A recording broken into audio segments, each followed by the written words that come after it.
ఇప్పుడు 3 కళ్ళు, అందుకే త్రియక్షంచ మృత్యుంజయం. చంద్రలేఖని ధ్యానించాలి, 3 కళ్ళని ధ్యానించాలి, తెల్లని స్వరూపాన్ని ధ్యానించాలి, అమృతంతో తడిసిపోతున్న రూపాన్ని ధ్యానించాలి. ధ్యానిస్తే చాలండి, తప్పకుండా దానికి ఒక ప్రయోజనం ఉంటుంది.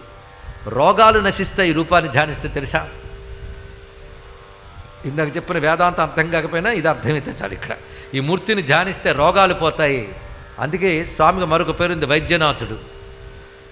జ్యోతిర్లింగం కూడా ఉంది, వైద్యనాథ జ్యోతిర్లింగం. బోలుడున్న ఈ పేరుతో. కొందరు మహారాష్ట్రలో ఉందంటారు, కొందరు బీహార్లో ఉందంటారు, 2 చోట్ల ఉందంటుంది శాస్త్రం. ఇంకోటి తమిళనాడులో చిదంబరం దగ్గర వైదీశ్వరుని మరొకటి ఉంది. కనుకనే ఆయన వైద్యనాథుడండి. మృత్యుంజయుడే వైద్యనాథుడు కాగలడు.